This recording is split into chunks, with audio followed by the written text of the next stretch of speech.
এক বড় ভাই রিলেশনশিপ স্ট্যাটাস আপডেট করছিল। এর আগেও একটা করছিল, তবে অন্য মেয়ের সাথে। আমি বড় ভাইয়ের নতুন রিলেশনশিপ স্ট্যাটাসে লাভ রিয়েক্ট দিয়ে সরল মনে কমেন্ট করলাম, বড় ভাই এইভাবে কিন্তু আগের জনের থেকে অনেক ভালো দেখতে। আগের জনের সাথে কি ব্রেকআপ হয়ে গেছে নাকি ভাই?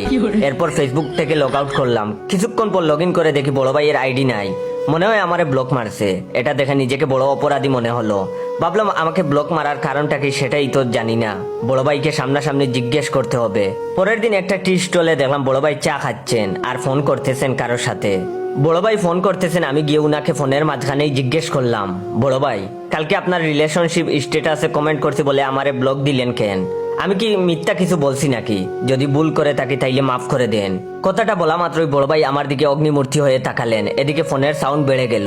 স্পষ্ট শুনতে পেলাম একটা মেয়ে কণ্ঠে বড় ভাইকে কেউ জারতেছে, বলতেছে, এই তুমি না বললা তুমি 1 বছর ধরে ফেসবুক ইউজ করো না, তাহলে কাল রিলেশনশিপ স্ট্যাটাস কার সাথে দিছো?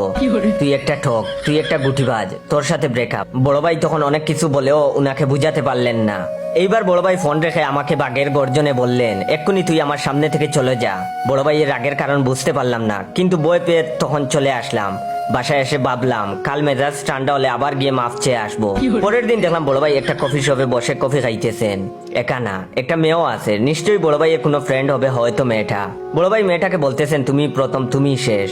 ঠিক সেই মুহূর্তে বড় ভাইয়ের কাছে গিয়ে এক নিঃশ্বাসে বললাম, বড় ভাই আমারে মাফ কইরা দেন। আমি বুঝছি ভাই আমার কারণেই আপনার 2টা গার্লফ্রেন্ড 2 দিন চলে গেল, কিন্তু ভাই বিশ্বাস করেন আমি ইচ্ছা করে কিচ্ছু করি নাই।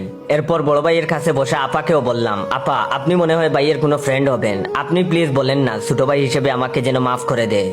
বড় ভাইয়ের সাথে বসা আপা আমার কথা শুনে বড় ভাইয়ের মুখে টেবিলের উপর সব ছুঁড়ে মেরে বড় ভাইকে দুকাবাজ গালি দিয়ে চলে গেল। আমি কিছুই বুঝতে পারলাম না। বড় ভাই মেয়ের মায়ের খেয়ে সেগুলো আমার উপর মিটাবার চেষ্টা করলেন। আমি প্রাণের বয়ে দৌড়ে চলে আসলাম, কিন্তু কিছুই বুঝলাম না। পরে বুঝলাম এটাও মনে হয় বড় ভাইয়ের গার্লফ্রেন্ড টাইপ কিছু ছিল। পরে চিন্তা করলাম, না, এবার ডিরেক্ট ভাইয়ের বাসায় গিয়ে মাফ চাইতে হবে। খুব বড় ভুল করে ফেলেছি বড় ভাইয়ের সাথে। তাই বাসায় বড় ভাইকে একাই পাবো, কোনো গার্লফ্রেন্ড থাকবে না, কোনো চিন্তা নাই। বড় ভাইয়ের বাসায় রওনা হলাম। বড় ভাইকে দেখলাম বারান্দায় বসে বসে পত্রিকা পড়তেছেন। আমি সোজা গিয়ে বড় ভাইয়ের 2 হাত ধরে জুড়ে চিৎকার দিয়ে বললাম, আর ভুল হবে না বড় ভাই, আমার জন্য 3 দিনে আপনার 3টা গার্লফ্রেন্ড গেছে, আর এরকম হবে না, আমারে মাফ করে দেন।